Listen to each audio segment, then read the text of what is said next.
Maybe not. Hold on, Margie. I think I got it. Yeah. No, I'll need it.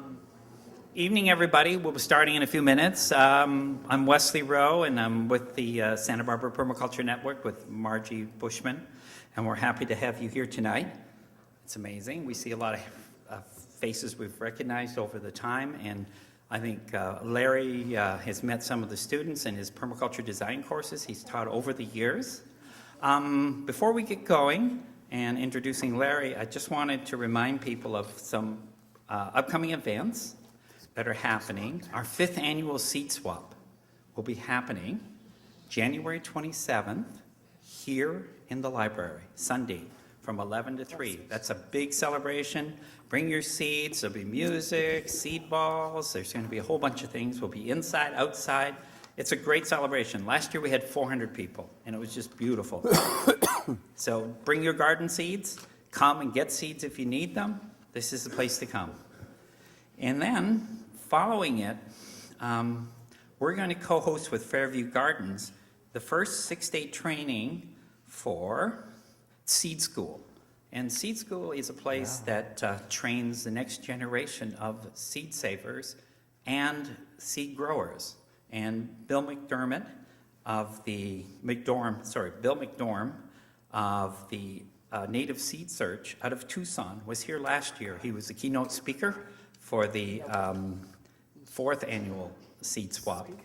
And he's come back now at Fairview for 6 days from February 17th to the 22nd. He'll be running a workshop, as he calls it, training for market gardeners, CSA programs, small-scale growers, and others. And he has trained so many young people who started seed companies. This guy is amazing, open-pollinated seed. He is, if you know somebody who's interested in getting into growing seeds, he's the person to come and train with. I really appreciate that we have him here. Now, for the big day. I think I have one piece of paper. I got my little piece of paper. Beautiful. We're really blessed to have Larry Santoyo here. He's a dear friend. He is an inspiring permaculture teacher.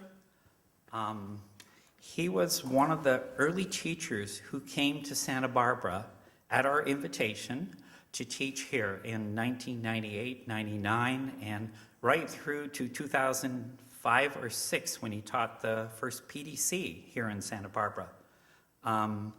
Larry has been a great inspiration for all the students, and he's also been a very insightful teacher for all of us. And one of the most popular programs that we ever did, and we've done a lot of programs, about 80 of them, we did with Larry. We brought him up to Santa Barbara for his first teachings here, and it was called Visioning Permaculture Sites with Larry Santoyo.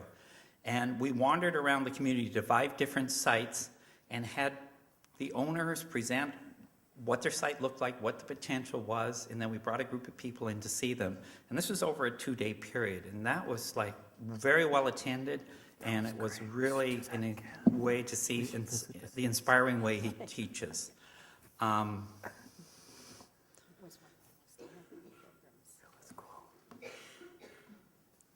And then over the years, Larry has probably been one of the top international teachers. He's traveled the world teaching. He's wandered from Washington to New Mexico to Australia to here to Santa Barbara. He came down in 1997 to San Luis Obispo as a result of a permaculture design course that Bill Mollison did in Ojai and Northern California that inspired permaculture in Southern California. Really took off after that. It got Margie and I involved. We took the PDC with Bill, and then because of that, we met Larry, and when he moved to San Luis Obispo, we invited him down to help us here. He has such great skills in teaching, and he has a great, concise way, good humor, and really a way of explaining permaculture in a very human way. So when we were talking to Michel, he asked us, what would permaculture have to offer for 2012?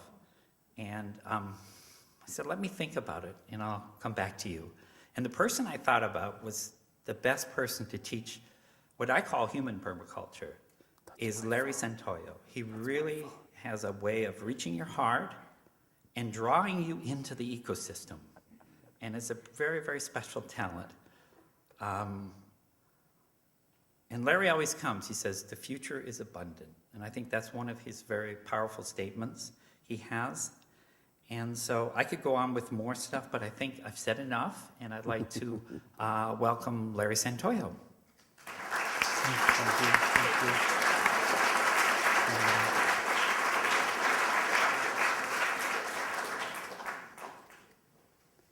You're supposed to get up there before they're done clapping.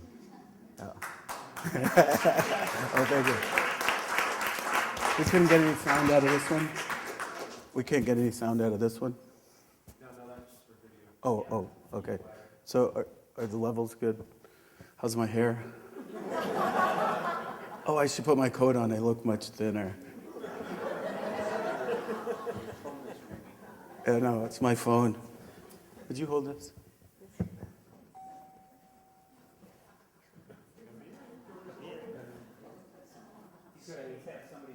Yes, Mr. President.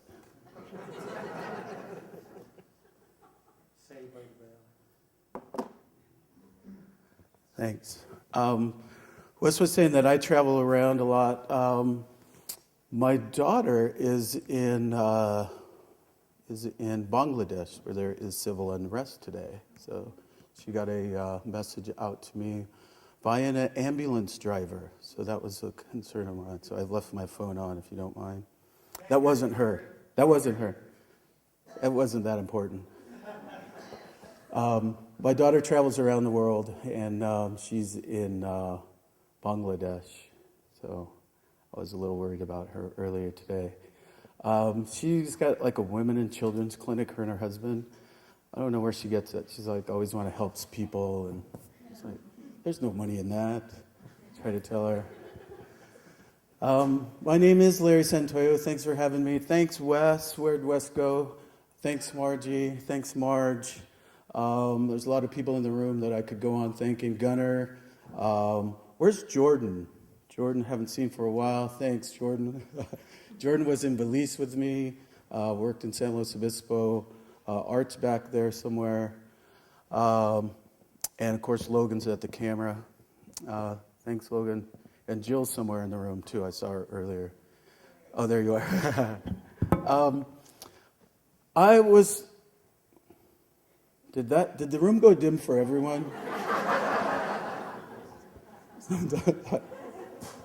Sometimes that happens to me right before people are asking me if I'm okay. So, I was going to say something funny, and then I blanked out. People ask all the time about, permaculture design. What is permaculture? What do you do? All that stuff. So I kind of want to cut to the chase in a couple things in that I don't know what permaculture is exactly. I'm happy to entertain questions about it because I'm really good at making stuff up right on the spot. The idea of permaculture design, I do know a lot about. I have been around the world a couple times. I say that I'm teaching permaculture, but really I think I take the most notes of anybody. I think that we learn permaculture everywhere in the world and we add to the sort of toolbox. We used to say that permaculture design was like tools, like techniques and technologies. And now I've really come to realize that, for me at least, permaculture design is not the tools, but the actual toolbox, that you carry all of these things into. Because wherever you go, there's something to add to it. And it's just, it's sort of deciphering what it is you're going to use, where it is you're going to pull those things out, is really what permaculture design leads us to. The other thing that I like to say is that you don't do permaculture. Everywhere I go, people are talking about, oh, we do permaculture. It's like, I don't even know what that means. And I was in the very first permaculture course in America. I don't know what that means. I still don't know what a permaculture garden means or a permaculture farm. I have no idea what that is. What I like to say is that you don't do permaculture, you use permaculture in what you do. It's like you don't architecture a house, You use architecture. Permaculture is a design discipline. It really, there's a lot of gravity right here, so be careful. Do we got any orange cones, Wes? There's a lot of applications of permaculture design, and we have a whole design course that many of you have heard about. A lot of you have been through a design course. Could I see a show of hands? I don't believe it, but thanks for that looks good on camera. The whole idea of permaculture design is that you apply these design or protocols to different media. We talk about what permaculture design, what we use it for, and I think that most of us are familiar with, and most of us, it's like the sexiest application of permaculture design seems to be gardening and farming. So everybody says that it's like a gardening strategy or something like that. I think that there's a lot of really interesting techniques and technologies that we arrive at through the use of permaculture design and apply it to gardening. But for me personally, although I've done a lot of gardening, I had 2 kids when they were little. We grew all our own food. I, cut a bunch of trees down because I love nature, and cleared a site and built a house and grew a bunch of stuff and killed all the animals that came to eat my, I killed all these animals to defend my vegetarian lifestyle. And I was like, come on. It's like, we got to draw the line somewhere. So, but the whole idea is that you can apply permaculture design to gardening, of course, and to shelter and energy and all of these other things. I think that in terms of a sustainable future, that food is not the difficult part of a sustainable future. I think that everybody could take a big, deep breath and, that's easy. Actually, food is the easiest part. I think that's why everybody wants to be the gardener in the group. I think that there's a lot of other things to worry about, so everybody get all tense back again. Because I think that growing food is easy. I think that everything else is going to be what's difficult in a sustainable future. And that's not to say that, the sky is falling, although if you were paying attention, we could have that discussion too. But what I want to do is talk about how permaculture design has worked, or what we use it for, and sort of kind of go around the wheel with that. And I guess I want to get an idea of what permaculture design is, and it's kind of a setup because I'll make fun of you later and that kind of stuff, but it's good material for me to collect. So if I could hear from the audience a brief definition of what permaculture design is, that'll help us out. Yes, sir. I couldn't hear you. I heard you. You're the one that said you couldn't hear me, so I was getting you back. Yeah. That's how I am. What? A lifestyle. Mimicry of nature. What else? Building community. Yeah, there's that. We're working on that. Actually, that's what I came here to talk about, wasn't it? So we'll get around to that. We're going to talk around that whole thing, and then it's like, oh, got to go now. Yes?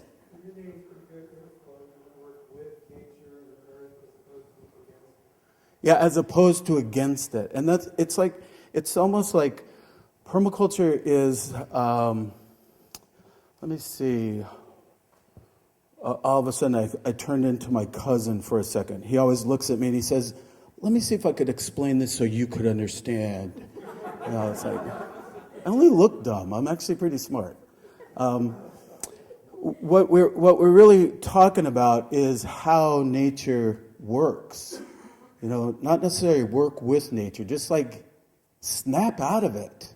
We have a 72-hour introduction to permaculture course. It gets us through the introduction.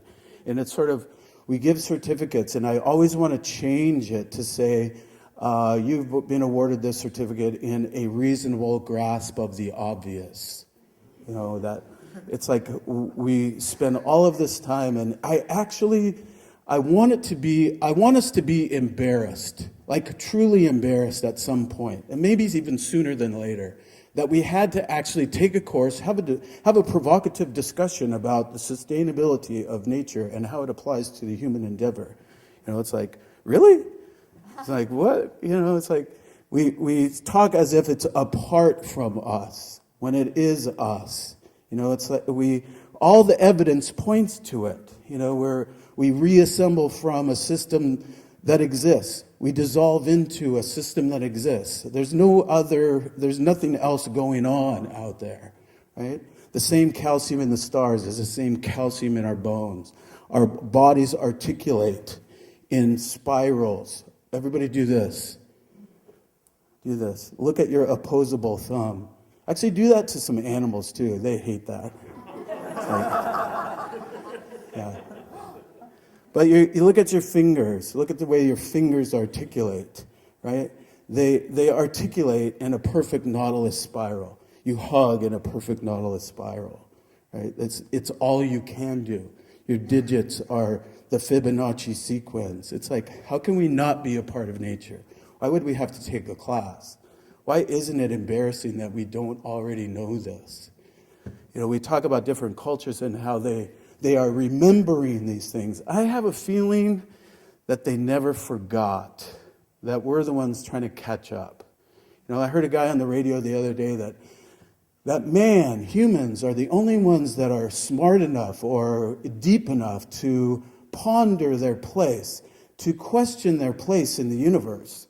And I thought about that for a second. It's like, really? I think that you just pointed out that we're probably the only ones that don't already know and are sitting around pontificating and speculating about our place in the universe. I think that permaculture design leads us to a point where we have to start from where we are. Really look at what we know and celebrate what we do know, because it's amazing in a collective situation. This is where I'm going to draw in a little bit of community and then back away quickly. As a collective group, there's so much knowledge. How many people are in this room? None of us know. That was funny.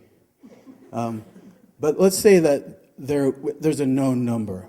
Okay? Let's say there's a known number. And we went down a list. Okay, this is getting towards what I want to talk about.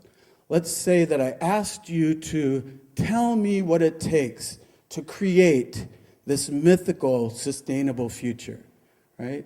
And I don't mean mythical, I mean magical, this unattainable in some sense.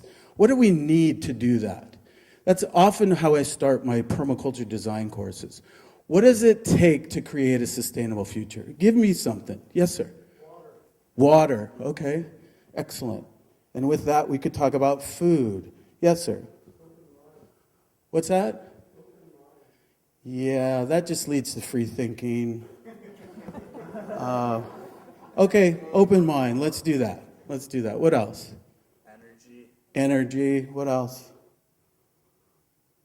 That's it? Connection. Relationships to the past, to the present, to the future. Yeah. In, out, above, below. Sure. What else? Excuse me? What was that? Expermaculture? Okay. Oh, I'm going to steal that. I like that. Okay. What we're really talking about, all of the things that it takes to create a sustainable human settlement, all of those things we can put sort of in a list or in a wheel, and that would be the definition of permaculture design.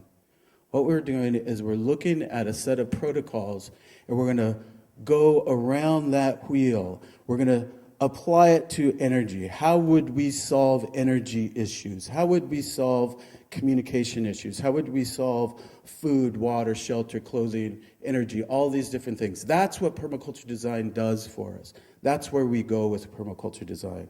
And That's where we go with permaculture design. Did you see how I said that? Like we're going to edit it all out later.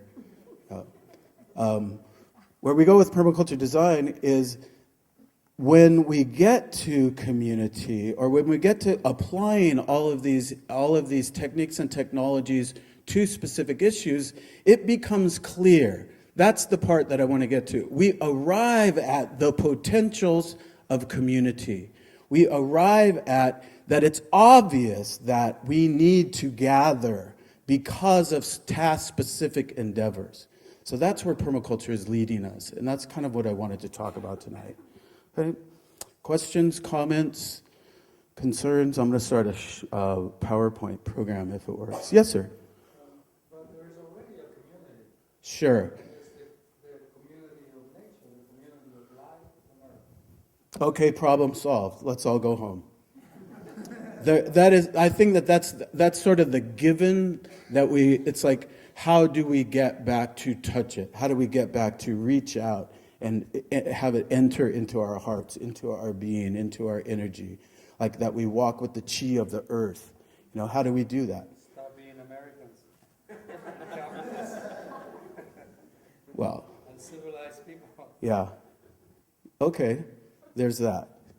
Okay, but that's already known. So how do we take those steps? It's like it's an issue of preparation. It's an issue of getting ourselves on a sort of a thinking path.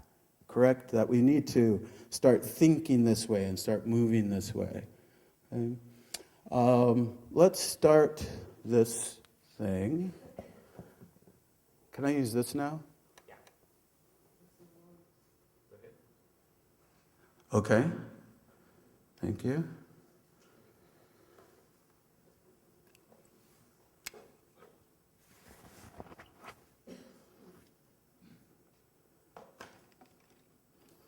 Can we get the house lights down?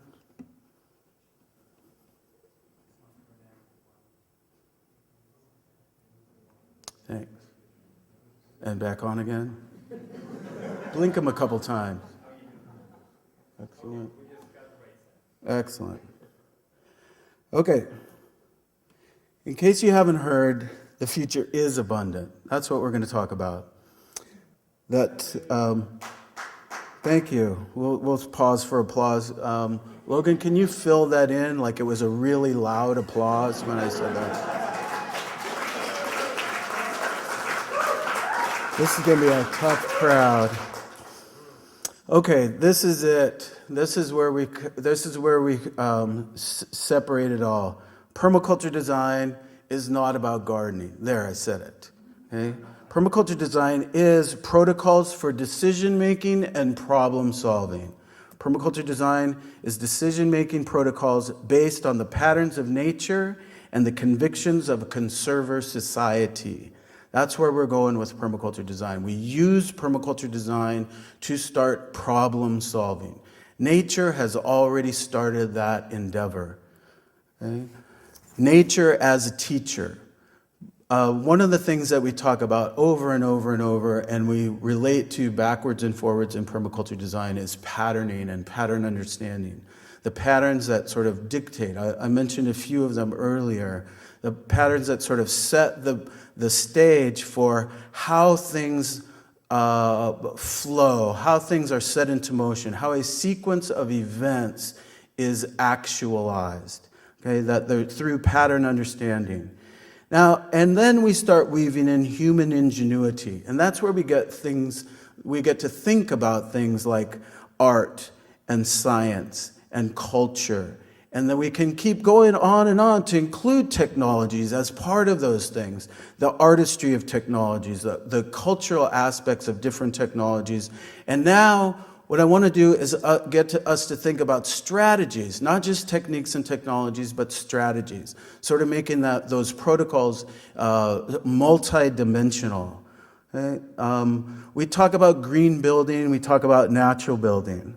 This is an oven. We didn't actually cook her, but we probably could have. She climbed in there and turned around. I think we made the oven too big. But again, mud, straw, sand, natural building materials, time-tested, mother-approved. What happened to what we're doing? Energy descent. We talk about energy. I hear a lot of things. There's a lot of solutions on the horizon for the future. I just want to make sure that we're remembering that we're not trying to replace oil with one more thing. What would be a great idea is to use this as an opportunity to diversify our fuels and our fuel-using apparati, that we use different machinery, different technology for different tasks. And that way we are building that resilience. This photograph, by the way, is Manhattanhenge. Right?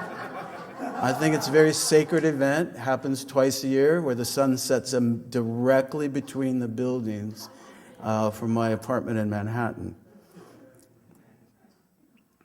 I don't know how these pictures of my granddaughters got in here, but they are so cute. Let's take a moment. Another moment. Okay, when we look at nature, we start talking about all of the diversity of ecosystems, all the different ecosystems that there are from the poles to the equator, all the differences in strategies for survival, yet there are commonalities. And it is from those commonalities that we derive indicators of sustainability. Each one of these topics is a whole area, field of discussion, field of research that we go over in permaculture design. This is the backwards and forwards of applying the protocols of decision making. How does it represent natural succession? All of these different things that happen in nature, there's a story behind it. The first things have to happen before the next thing that builds upon the next thing that sets the stage for the next thing. We use that commonality in every single ecosystem as we approach designing sustainably. So we move through these indicators of sustainability and we start applying them to our design work.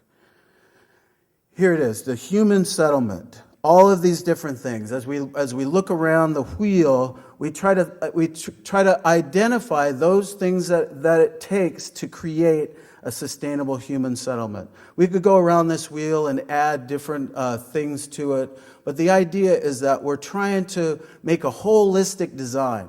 Not just focus on shelter, not just focus on energy, not just focus on food, but make it truly holistic. That we talk about that it's a system, a systems ecology, a systems approach to ecology. And unlike any ecology class that we've ever had before about fire, water, earth, and air, we are going to include humans.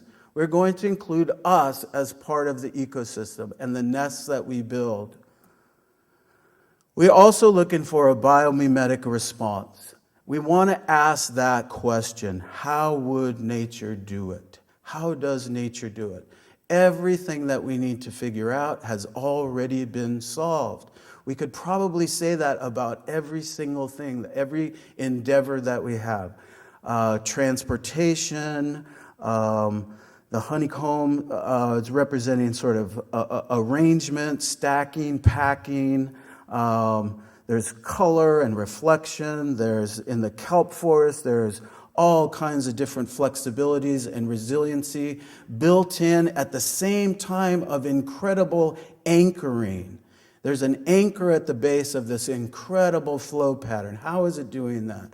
Why is it doing that? And then, of course, rivers and alluvial fans, it's a distribution system in two directions that's already sorting sizes, that's already sorting energy. And then we may ask that question, how would nature dance?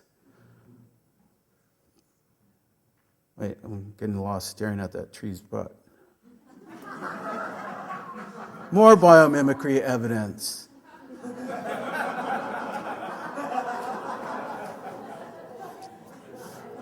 I live in Los Angeles. I see a lot of this around Hollywood Boulevard and Highland. I used to run cows. I don't know. I think it's happening. This is evidence.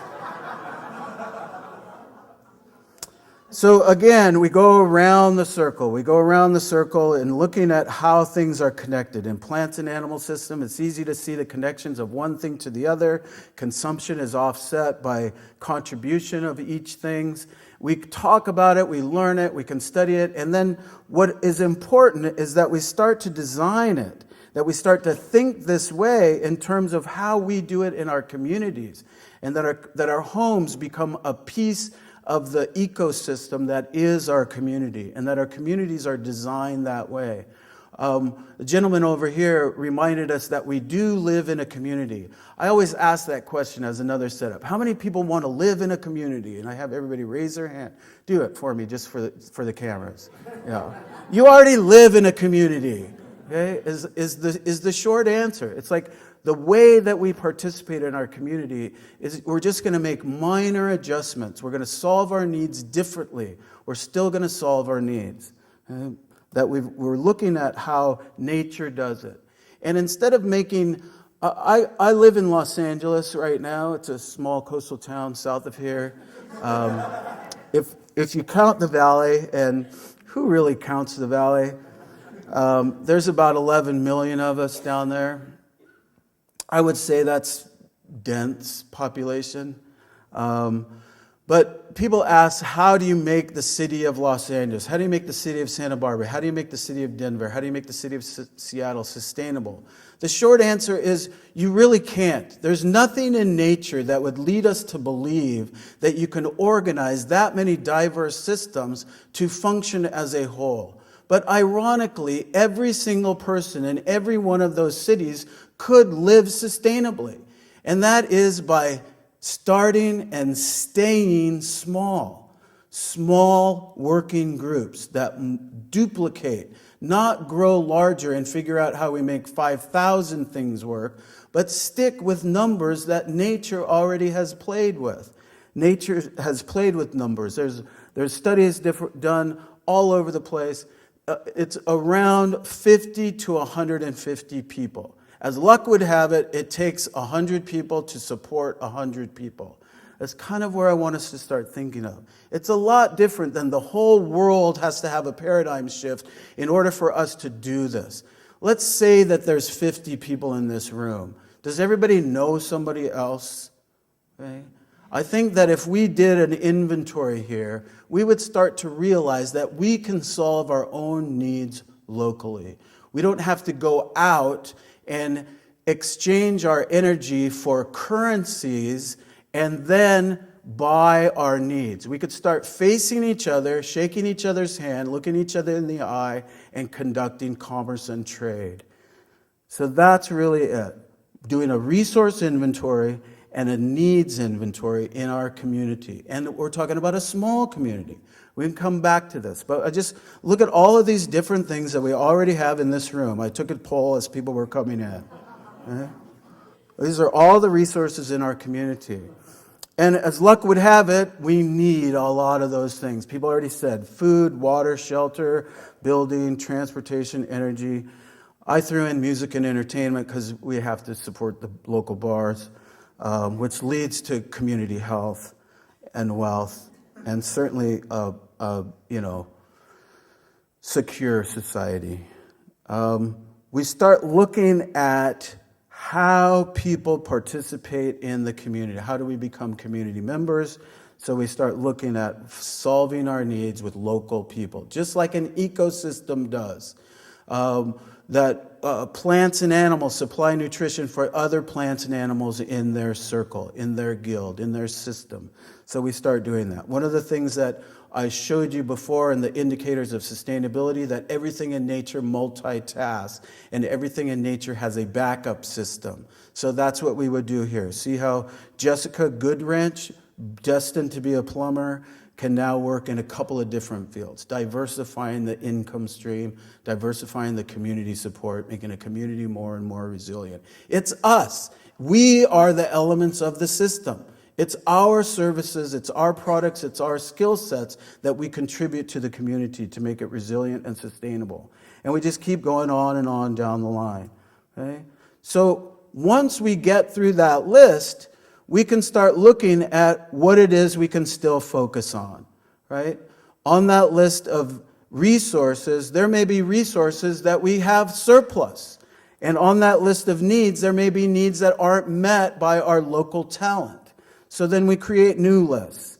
That we've got surplus resources become a list, and unmet needs become another list. So we look at surplus resources as sustainable commodities available for sale and trade. You see, we're not using them. They're surplus to our needs. So that we just created a new economy that way. We're not going to trade food if we're hungry. We're not going to sell water if we're thirsty.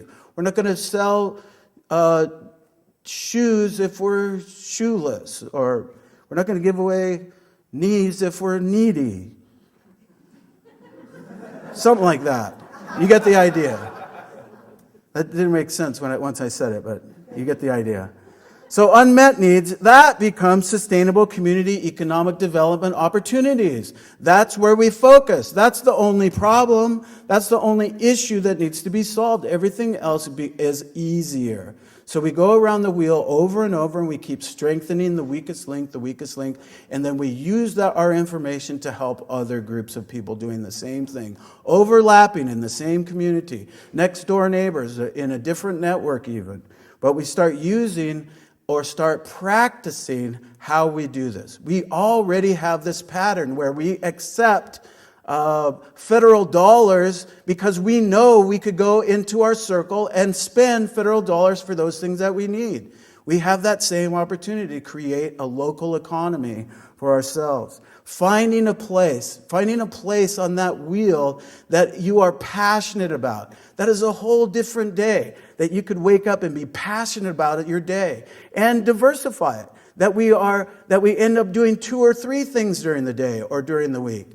Suicide goes down. The thoughts of, climbing up a high tower goes down for most of us. But the idea is that we're diversifying and we're creating this idea that we can take care of each other and we can be cared for in our own community. So again, we use the indicators of sustainability. We use them as filters. How does it become surplus? How does it become available? Does it still meet those high standards of nature? That's what we want to make sure, that all of our contributions are being met that way. And that when we rise to the occasion, when we offer services and skills, that we're thinking of how it works with nature, how it is working with nature. Fill fundamental functions first. We could go around this wheel. If we were in one of my classes, towards the end of the class, we come up to the board, and everybody that's inspired by some of these things, if you look at this list, what we would have done is use those indicators of sustainability to arrive at solutions for food, to arrive at solutions for water, to arrive at solutions for shelter, community, health, transportation, on and on, all the way around this wheel, right? And then I would ask you to come up to the board and write your name. Tell us what you're going to commit to. And it started as I thought a pretty good exercise where you would say what you were going to commit to, and then you would introduce the next person in line, and you would ask them what they have to contribute to the community. And it kind of like that telephone game where you whisper in somebody's ear, and then the message gets funny at the other end. Has everybody played? What is that called? What is it? Telephone, yeah. So it turned into this telephone game to where the next person was asking or finishing up with what they had to contribute, and then asking the next person, why should we let you live? So it was that's the name of it now. It's why should we let you live? It's a fun game when you think about it. But it really is trying to gain some kind of understanding that nature, like the consumption that happens in natural systems, is offset by contribution, so that everybody comes to the table with something to contribute. Whoever told you that you didn't have to bring something to the table lied to you. They didn't do you a service. You need to be able to show that you're willing to contribute. And that is sort of that's the key right there. That's the game changer around the world. Wherever I've gone, that's what makes a huge difference, that people are willing to help their communities. And this is a good start for that. But there are issues.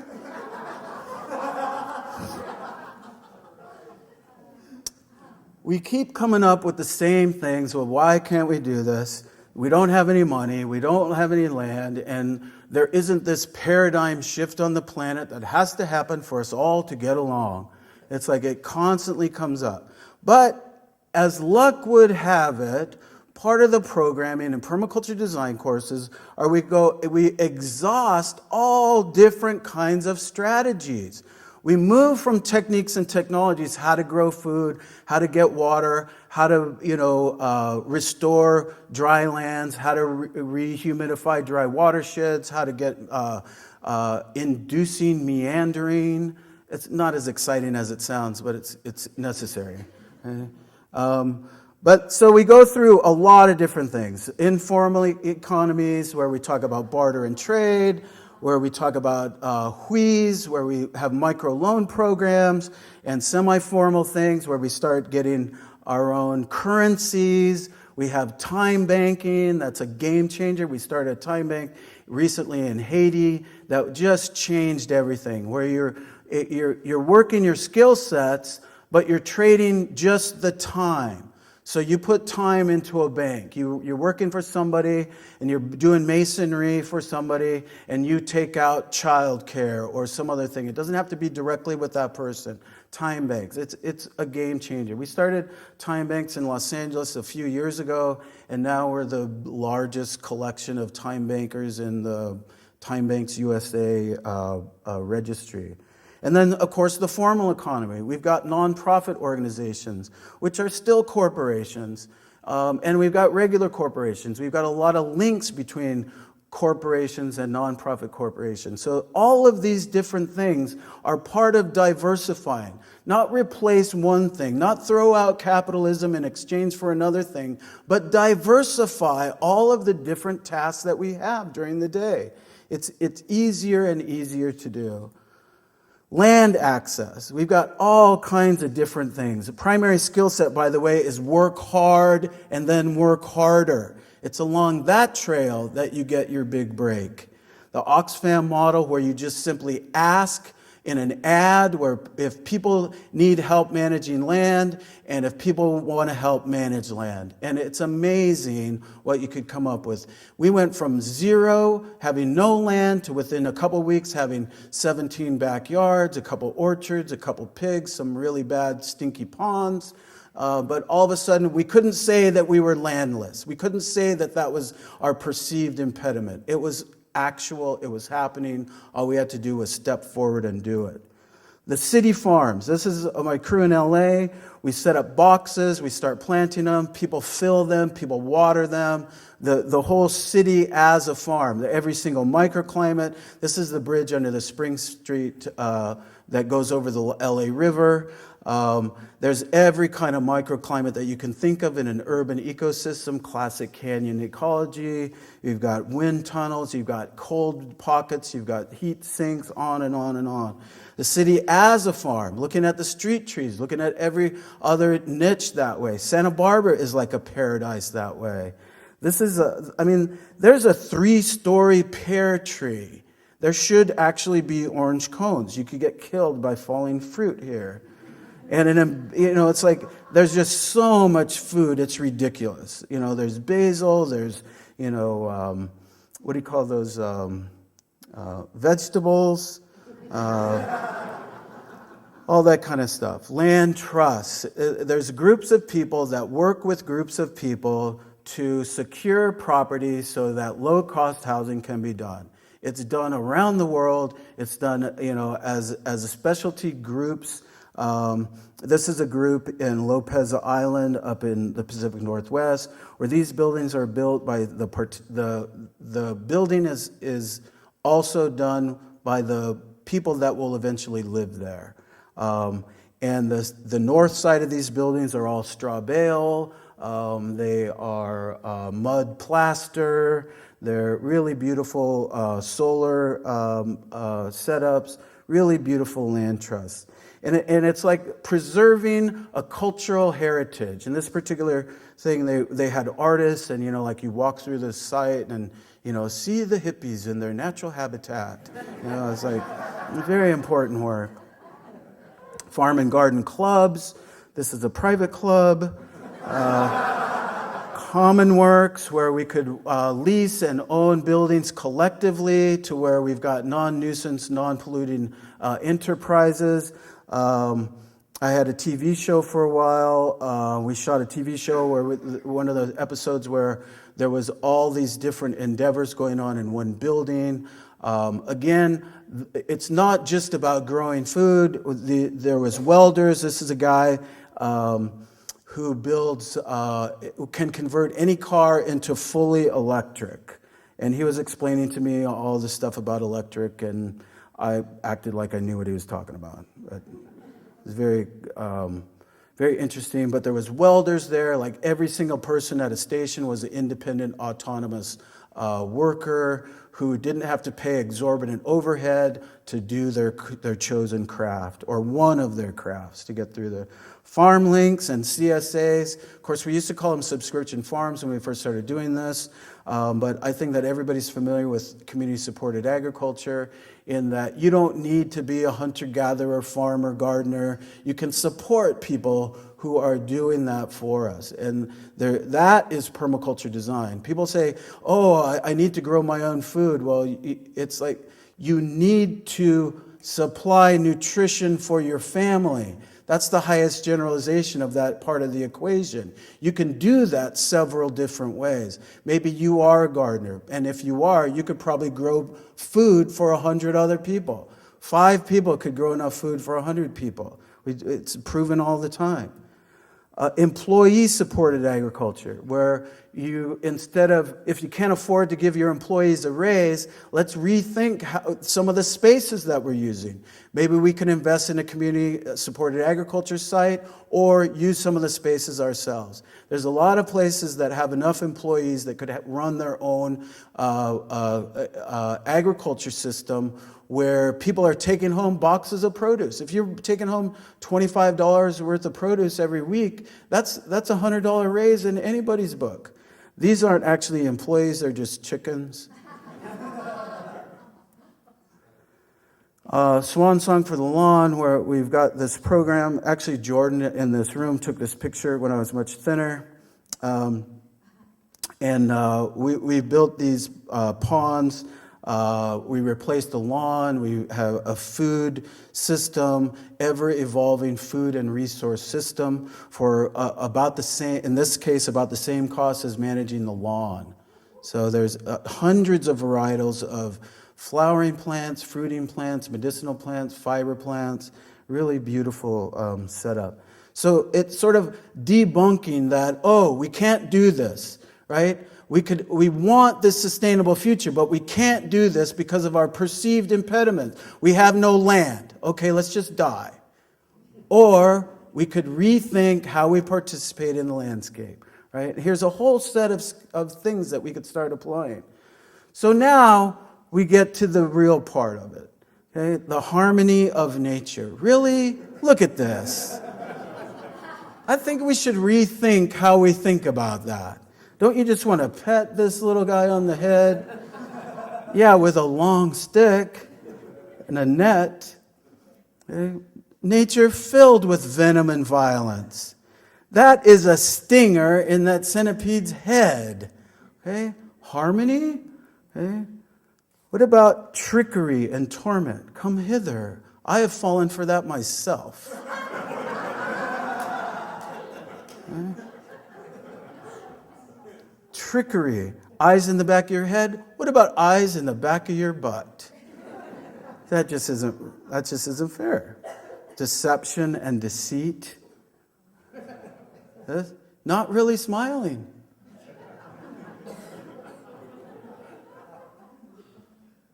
Hey, I guess this is what I want to talk about, how we perceive this. And like nature, I think that this whole sustainability movement is filled with venom and violence, trickery and torment, deception and deceit. But there's also a downside to this. That there is a cautionary tale to tell.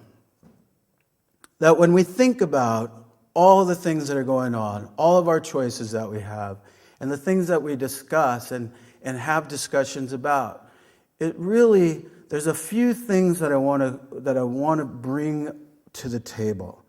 And I guess the first thing is beware the greenwashers. I mean, it is just so much stuff out there. I saw green Clorox the other day. It's like, how do you get green Clorox? Or, green golf courses. Or, when everybody's watered, when everybody's fed, then we can move on to things, spending resources like that. It's like, let's rethink really what we're buying. Let's rethink what we're doing. Let's rethink sort of, that it is easy to deceive people. We grew up that way. It's like, some people don't have televisions. I'm not sure what that's about, but it's like, how would you know what to buy? Of course, beware the eco-hipsters. You know who you are. It's like, this isn't a fad. This is important. This is important that we have all of this stuff, that we're doing these things because it's the right thing to be doing, because it makes sense for us to be doing this. Okay? And about your carbon footprint, okay? Don't worry. Just make sure that your handprint, that you're doing things around. What are you using that carbon for? What are you using that car for? Make sure that your handprint is bigger than your carbon footprint. We'll all do better that way. It's what are you doing with it? Everybody is using carbon, but some of us are doing extraordinary things. We need to get out and start learning things, learning how to do things again, and getting our hands dirty. And it's like we need to start learning how to cuss in several different languages, and scrape our knuckles on things, and lose a digit, and lose an eye like working on something, or lose an eye from a flying digit. It's like get out there and start getting muscle memory in things. The paralysis of analysis. Stop reading books after my book comes out. Well, I don't care if you read it, just buy a few of them. But just get out there and start doing something. Do something. Get some muscle memory so that we have something to discuss when we're tired, when we're breathing heavily. Okay?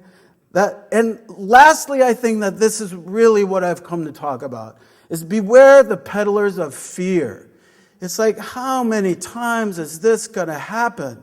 How many times do we depend on others to make decisions based on fear? Remember when the world was going to end? Not the last time, but the time before that. Ever since man could put a sign on a stick, the world has been ending. What is up with that?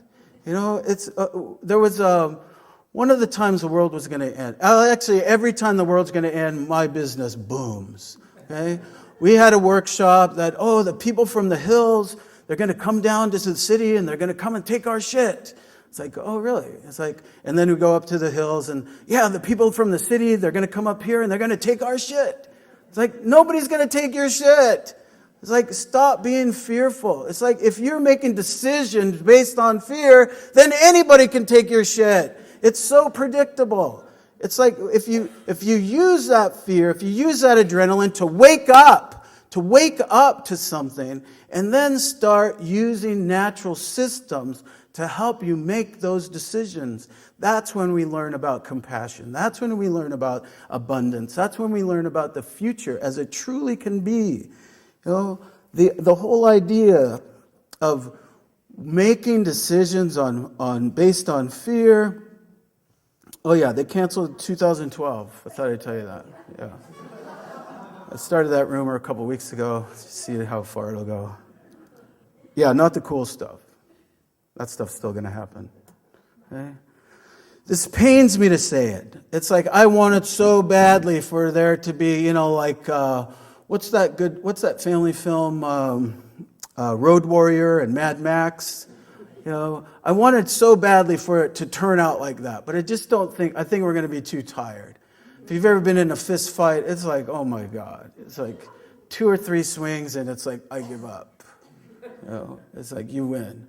It's like, people are going to be too tired for that kind of stuff. And as much as I wanted the revolution to happen, I think that we can channel that same energy and talk about a renaissance, to create and participate in a renaissance of compassion, a renaissance of love, a renaissance of creativity, that we turn it towards creating small working groups that actually produce something like healthy people, like healthy children, like happiness, and that we move forward from there. That a sustainable community is a community of compassion, free of fear. That's the thing about what 2012 and beyond, 3012 and beyond, 4012 and beyond, free of fear. How about we embrace sustainability not because we fear the future? Let's embrace sustainability because we love the things we love about the present. Thank you.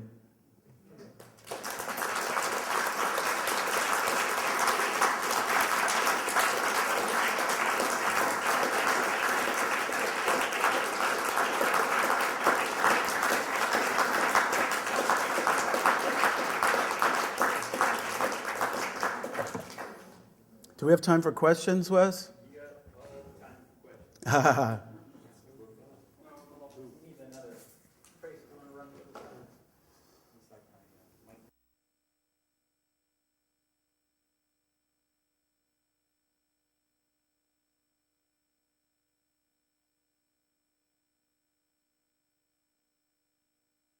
Well, you know us very well what basic problem is. You know, it's But a you're going to question steal my thunder anyway. It's a But question go ahead. it's a question of love. Okay. And in contrast to power. Yeah. You know, power is the realm of conflict. It's the realm of ego, the realm of will, Sure. etc. Love is the realm of life. Is the origin of life. Is the law of life. So I have a couple of things that I don't agree with you. Very One good. is maintain capitalism or keep it or don't substitute with something else. If you look at nature, nature circulates everything and everything is shared. There is no profit making in nature. There is a circulation of energies and distribution of energy Sure. in all the systems. Right. And when optimum circulation of energy and resources and everything else that maintains nature is optimized, then there is optimal health, Of mentally, course. emotionally, physical health. And the other thing is about nature being cruel and all of that stuff. That's an interpretation. Sure. Nature is, as Alan Watts said, it's kind of like a mutually eating society. Sure. You know, in native ways, like we see that. it as a giving. Yeah. You know, an old grandmother said, before you die, be sure you figure out how to live as food for the whole creation. There you go. And I think that's the problem, is that we're afraid of dying. You know, and if we learn how to die every moment, then there's no problem. Sure. We are truly alive. And so nature is really a reflection of ourselves. Of course. The universe is a mirror game. You know, it's a mirror of consciousness.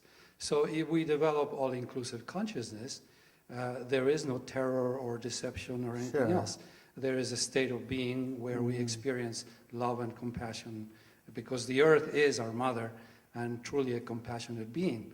However, it is imprisoned currently by capitalism that sells our mother as property and Right. to the highest bidder. So it is really, as the Buddhists say, the liberation of all sentient beings until the last blade of grass is liberated and our Mother Earth can be free again. Yeah. So that is the project of sustainability, is really the liberation of humanity from these entrapments of ourselves, our own ignorance, and in recognizing that we're never going to get rid of ignorance, because you know it's infinite, same as knowledge. So it's not about knowledge or ignorance or eliminating anything, but really it's about substituting capitalism with all-inclusive consciousness. Let's talk about those two things before we move on. Thanks for bringing that up. Fear, you know. Nature. Yeah. I agree with everything you said. As a point of departure, as a point of perspective, all of those things. What I was trying to address is the fear behind getting rid of everything and having to shed everything and move on. It's like eventually we will eliminate it. The comparison to capitalism is the myth of sustainability that we all know. We both teach laws of energy. We know that there is entropy. We know that there is a net loss every time. Soils can only produce so much before you have to put back in. There's a net loss. We're fooled into to believe, and people like me perpetuate it. That's part of the problem. People like me perpetuate that sustainability exists when we already know that it doesn't. It's like there's always a loss. Yeah, like that. That it's like that it's unknowable, those parts, you know.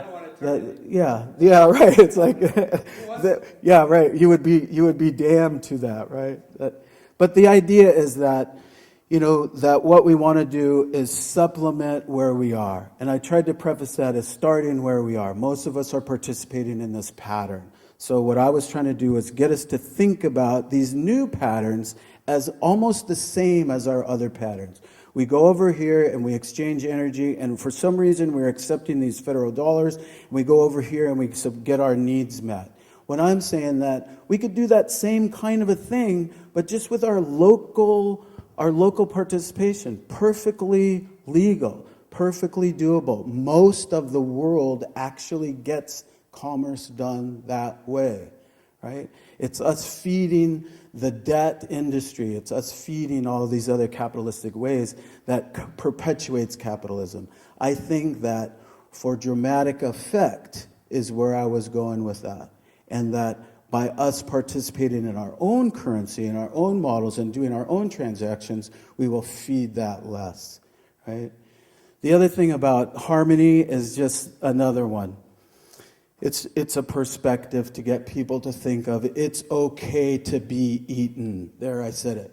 I'll give away the ending too. We all die. Like, it's like, there, I said it. It's like it's going to that. So it's what are we going to do before that? How much freedom is there in knowing that? How much can we liberate ourselves by knowing that? And just sort of give up that fear that, you know, what's that other film? Like, one of my favorite films, Ghost Dog. Right? Anybody know Ghost Dog? Yeah. 2 people, 3 people. Yeah, it's popular. Right? It's probably the best hip-hop samurai movie ever made. Yeah.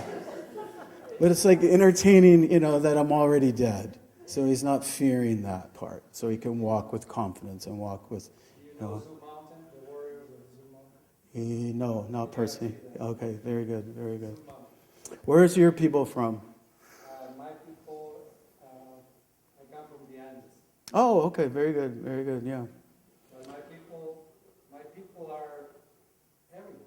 Yeah, of course. You know what I meant. The chemical soup. Yeah. Yeah. My people are from the Southwest, Yaquis. We cleared giant forests to make it easier for us. So this is a comment more than a question, and really Okay, just a questions suggestion. only. I would just like to suggest, and you could talk about it, but process, you know, learning how to make decisions together, learning how to be together, and Sure. that sort of thing. Sure. Some of us you know.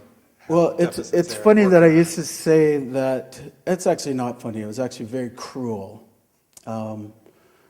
That I used to say, don't even try, right? And now that I have learned a little bit more, participated a little bit more, it's the first thing I think of to say is don't even try. Right? But I think that it's all worth it. Compassion is worth whatever the expense is. And the other part of that is that it's a different model that I'm talking about now. Before I was concerned that 5,000 of us, that 1 million of us were able to make decisions. Now I'm pretty confident that if 150 of us could learn that skill set, we could teach 1 million people much faster. And it's almost like the protocol that I am trying to describe is, let's figure out how not to get along and keep doing business and keep getting closer and closer to each other until all of a sudden we realize that without saying it, that we're getting along. And then we'll have something to teach. And I think that doing it with small groups of people and repeating it over and over, instead of 1 million people in a network, we'll have tens of millions of tiny networks, all solving it themselves, making their own rules, doing their own business, and then having something to teach with confidence. I think that's the future, is getting smaller and smaller and smaller. Questions, comments, concerns? Now you're concerned.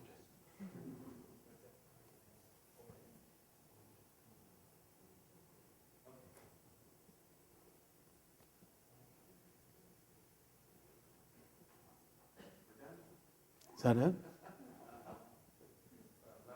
Speechless. Or frightened them.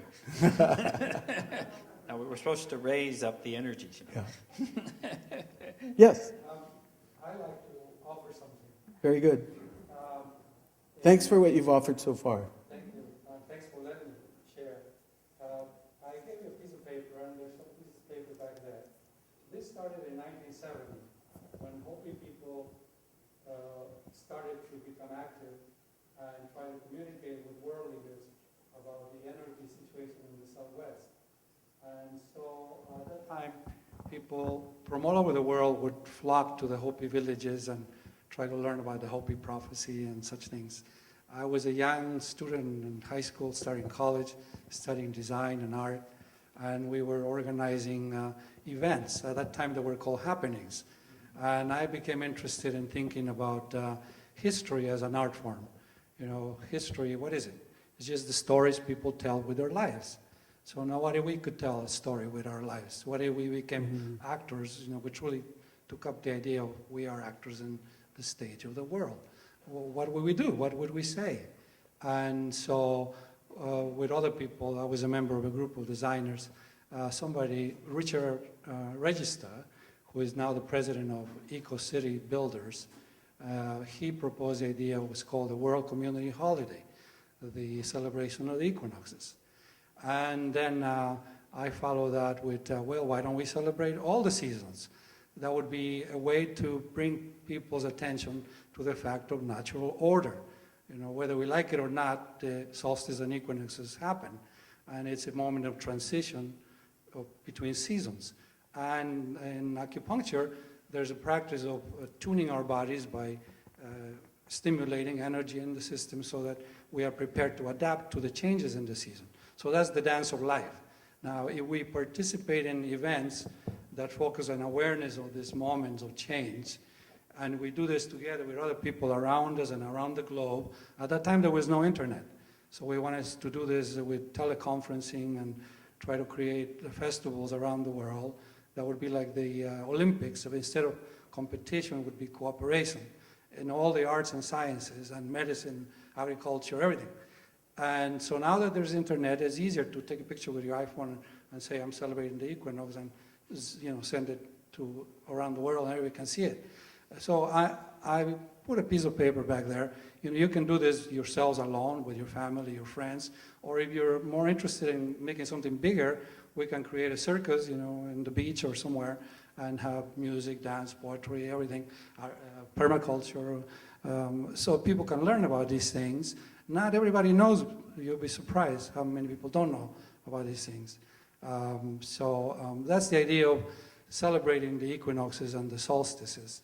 Not because we're afraid the world's going to end, but because we're going to open portals in ourselves into the nature of consciousness and the understanding that we are members of the community of life on Earth, whether we like it or not. And we might as well start behaving like that and stop behaving as nation members, slaves, basically taxpayers and workers, consumers, blah, blah, blah.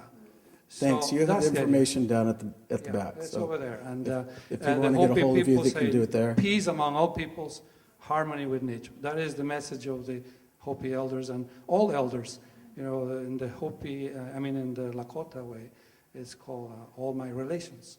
And by the way, Pesla, a sacred site, has been bought. It had to be bought to be saved, $9 million. But so the money went to somebody, So the problem hasn't been fixed yet. It had to be bought to save it.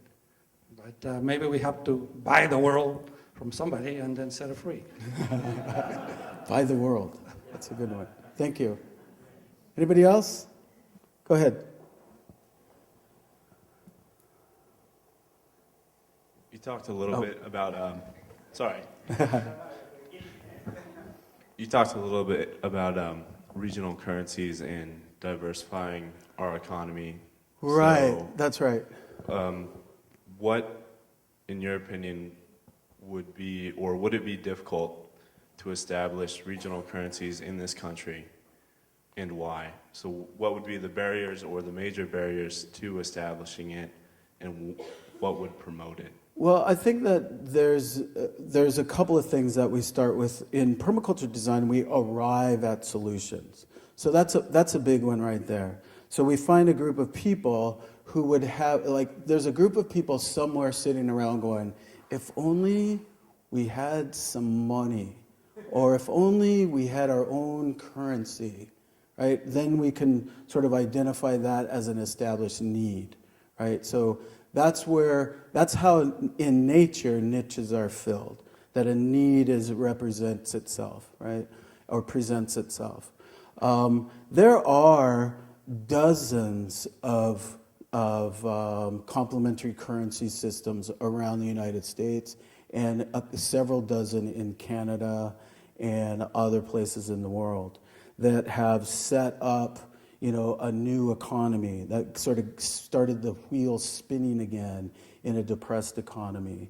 There's a lot of different things that are out there now. I've got ideas about how to keep it working or how to use it. We tried this in San Luis Obispo. Who was involved in that a couple of years back? Probably 10 years by now. But it was a great idea. We talked it up. It was on the radio, it was in the paper. We got everybody participating in our local currency. I wanted to call them Larry dollars, but people weren't really into that.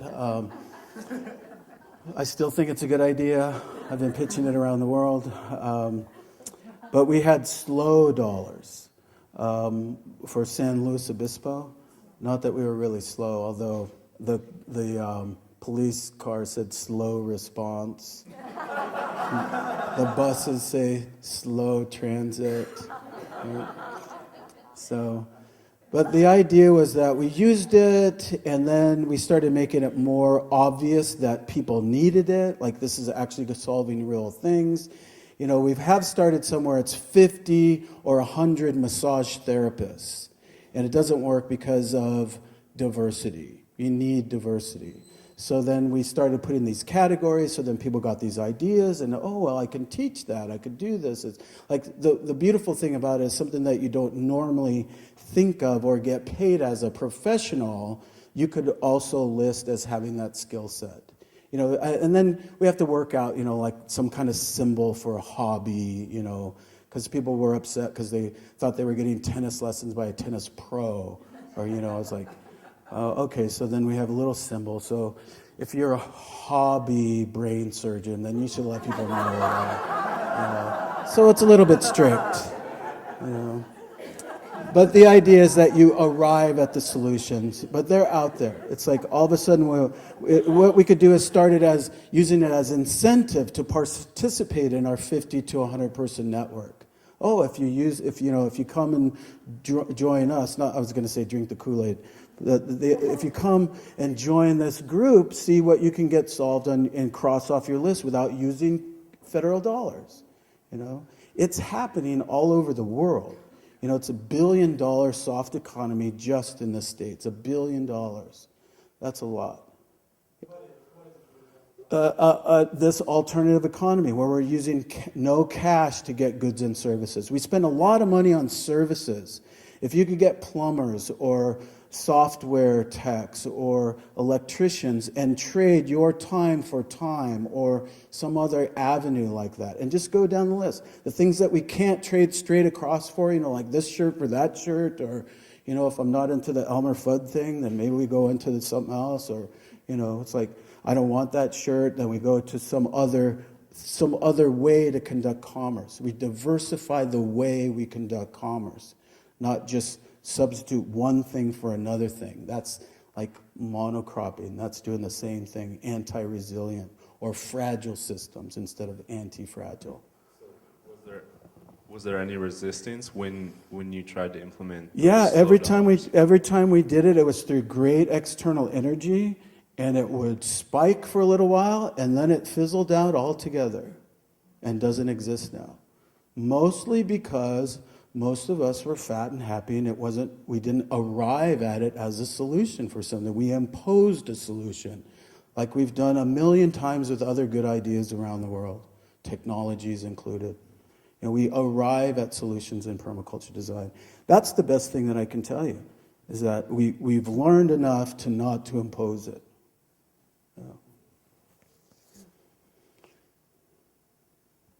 So I just got back I'm from El Salvador. I just got back from a trip to a Permaculture Institute there. Oh, yeah. And I was asking them sort of the story and how they've been there about 10 years.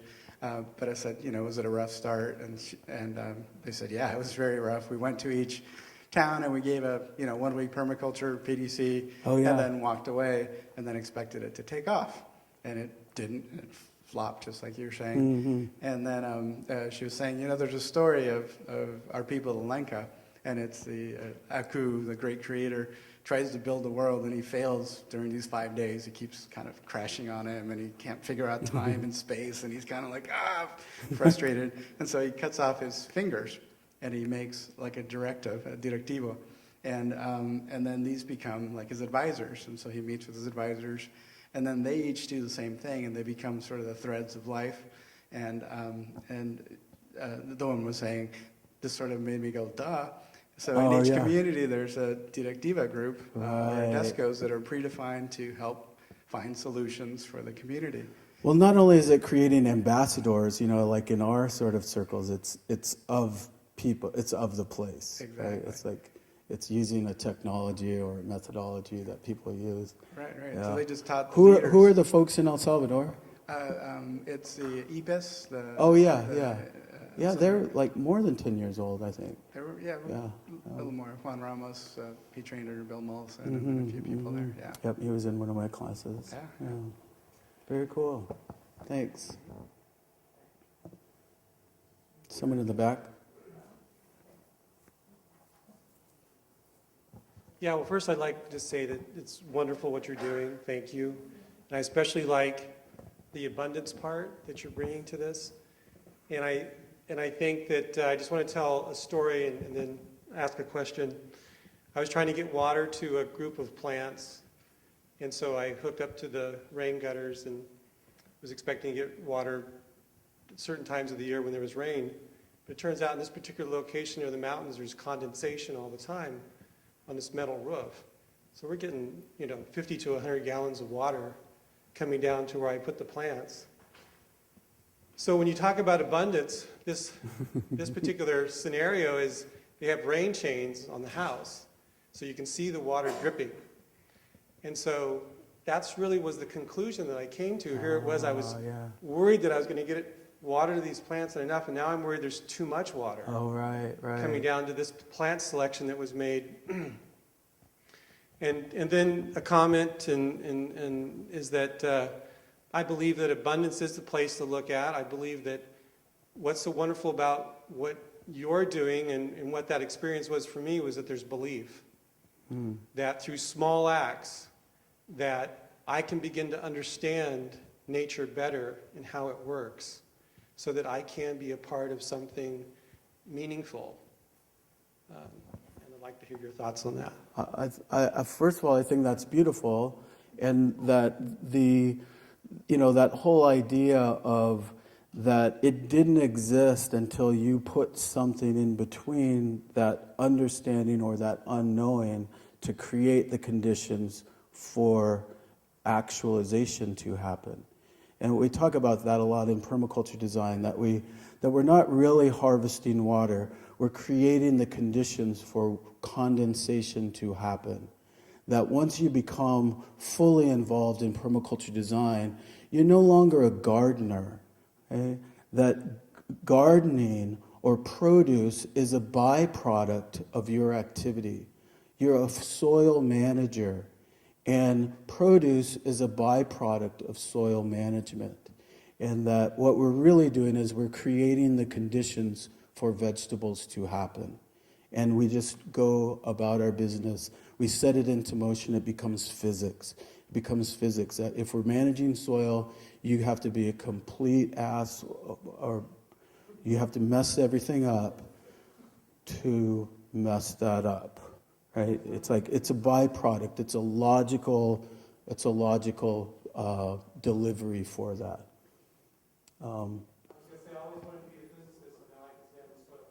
Yeah, for sure. And just sort of creating that. In permaculture design, we talk about edges and creating edges and increasing the edge or decreasing the edge. And it's the edges where it creates opportunity for participation.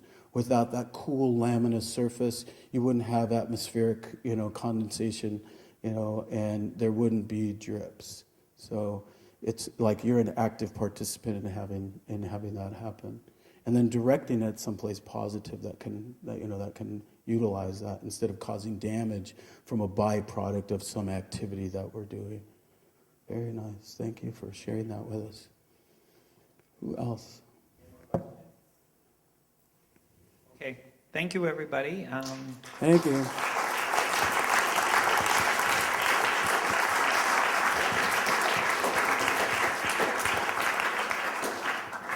I think tonight you now know you're part of the ecosystem, right? If you didn't arrive with it, and this is your transformation. Thank you all for coming. I do. I used to be up